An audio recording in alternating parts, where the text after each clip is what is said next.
आरोग्य मंत्रालयाची पत्रकार परिषद सुरू आहे. रीजेंट्स, मास्क और इसेंशियल कमोडिटीज को ट्रांसपोर्ट किया जा रहा है. पिछले 5 दिनों में लाइफलाइन उड़ान के द्वारा 15.4 टन मेडिकल सप्लाईज को भी ट्रांसपोर्ट किया गया है.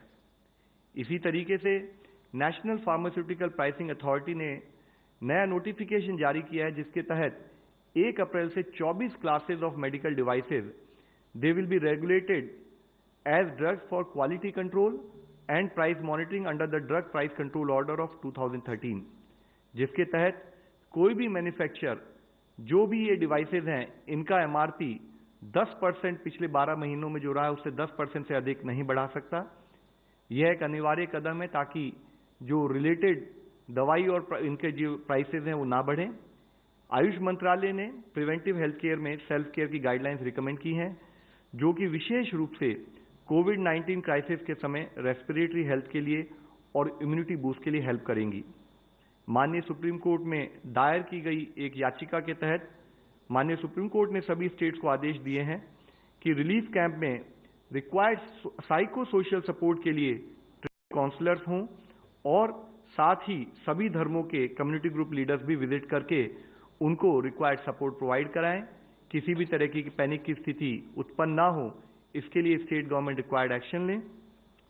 फर्दर सुप्रीम कोर्ट ने यह भी कहा है कि किसी भी तरह की भ्रांतियां ना फैलें, तो इसके लिए टेक्निकल क्वेरीज जो भी हों उसके लिए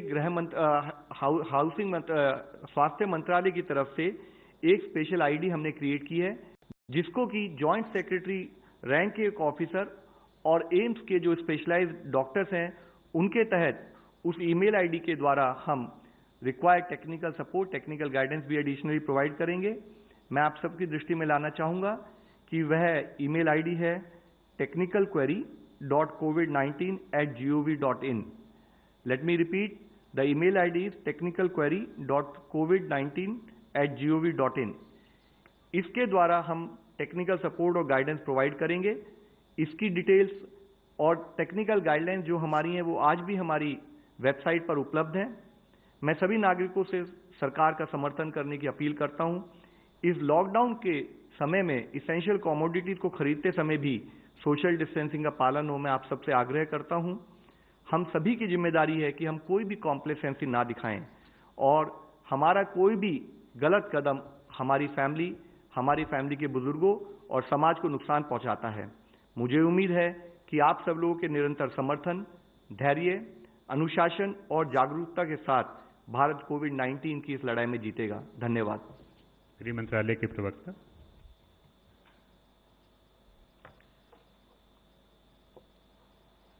होम मिनिस्ट्री की तरफ से मैं आप सबको अपडेट करना चाहती हूं कि स्टेट्स और यूटीज में लॉकडाउन का एनफोर्समेंट इफेक्टिवली चल रहा है.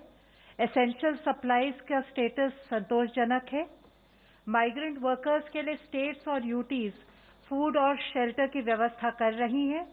अपडेटेड फिगर्स के अनुसार 21,486 यानी कि 21,486 रिलीफ कैंप सेटअप हुए हैं, जिसमें 6,75,193 6,75,133 पर्सन्स को शेल्टर दिया जा रहा है और लगभग 25 लाख लोगों को मील्स दिए गए हैं.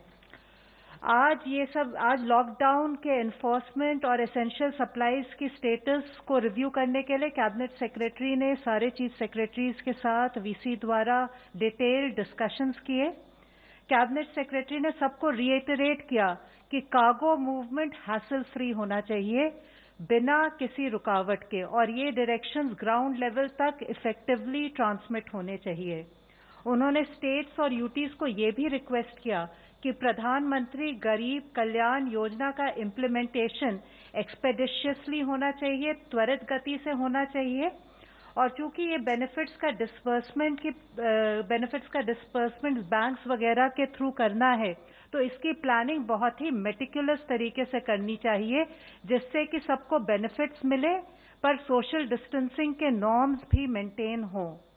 जैसा मेरे कलीग ने बताया, ऑनरेबल सुप्रीम कोर्ट के आदेशानुसार स्टेट्स और यूटीज को ये भी रिक्वेस्ट किया गया कि रिलीफ कैंप्स और शेल्टर्स में जो माइग्रेंट्स रह रहे हैं उनके लिए ट्रेन्ड काउंसलर्स और कम्युनिटी ग्रुप लीडर्स के साथ मिलकर काउंसलिंग की व्यवस्था की जाए और हमारा पूरा विश्वास है कि इन सब मेजर्स के साथ हम इंश्योर कर सकेंगे कि लॉकडाउन सक्सेसफुल हो और साथ ही एसेंशियल सर्विसेज मेंटेन रहें। ICMR की तरफ से डॉक्टर चंद्रशेखर।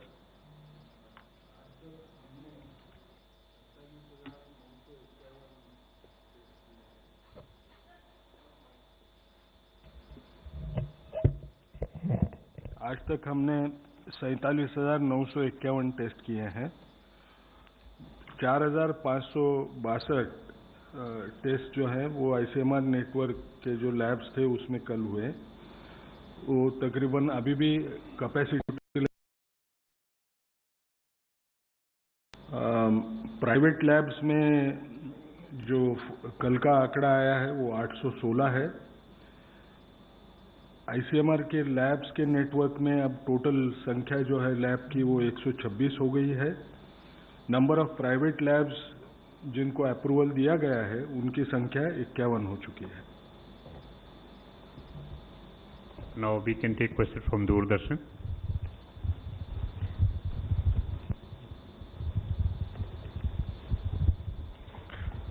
सर, अगर जागरूकता की बात करें तो क्या आपको ऐसा लगता है कि अभी और कुछ इसमें कुछ करने की जरूरत है और कम्युनिटी इन्वॉल्वमेंट की जरूरत है? जिस तरीके से HIV में स्ट्रेटजी अपनाई गई थी, तो आपको लगता है कि और जरूरत है कि लोगों को इन्वॉल्व किया जाए?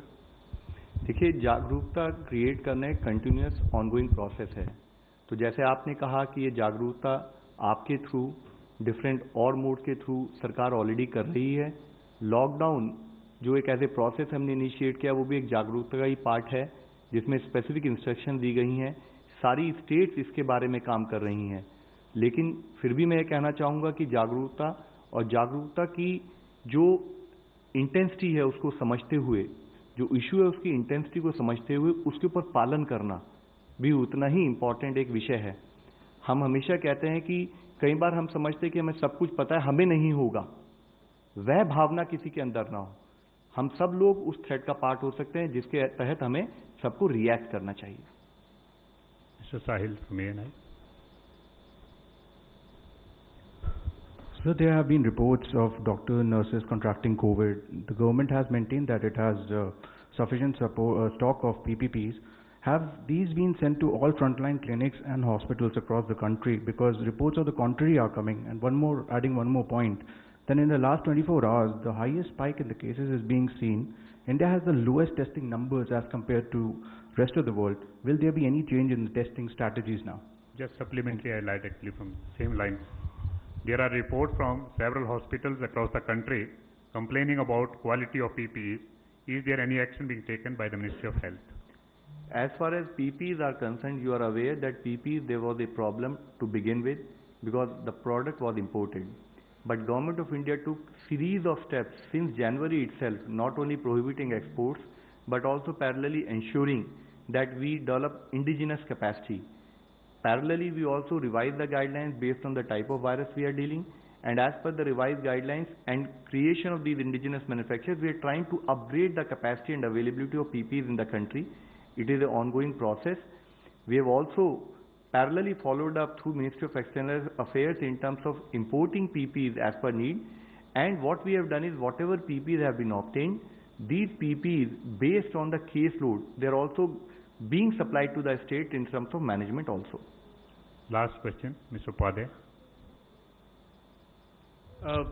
मैडम, एक तो आपसे जानना था कि ये तबलीगी जमात वाला केस है, इसमें कितने लोगों की कॉन्टैक्ट ट्रेसिंग हो रही है और इसमें कितने फॉरेनर्स इन्वॉल्व हैं, और एक क्लैरिफिकेशन अगर आप दे सकें कि ये रिपोर्ट्स आ रही थी कि NSA समझाने गए थे मौलाना साद को 28 तारीख की रात को, तो क्या ये ऑफिशियली हुआ था? अगर क्या हुआ था, कैसे हुआ था? और एक सवाल ICMR से था कि सर, हाइड्रोक्सीक्लोरोक्विन को लेकर बहुत सारी धारणा अभी भी चल रही हैं। ऑफिशियल पोजीशन क्या है? क्या हाइड्रोक्सीक्लोरोक्विन को दवा के तौर पर ICMR ने मान्यता दी है?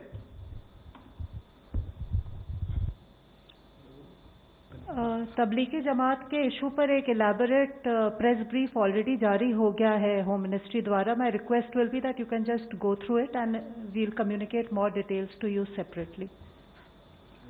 अच्छा, जो हाइड्रोक्सीक्लोरोक्विन का जो आपने पूछा, जैसे पहले भी हम बार बार बोल चुके हैं, ये कोई लोग हर इंसान ने इस्तेमाल करने की दवा नहीं है। ये सिर्फ एक डेमोन्स्ट्रेशन स्टडी करके डॉक्टर्स और जो कॉन्टैक्ट्स हैं ऑफ लैब कंफर्म केसेस उनको दी जा रही है। उसका डेटा जब पूरा तैयार हो जाएगा तो उसके ऊपर ये निष्कर्ष निकाला जाएगा कि क्या इसको आम लोगों को लेने के लिए रिकमेंड करें या ना करें जो कांटेक्ट में आते हैं। Thank you, friends. Thank you very much.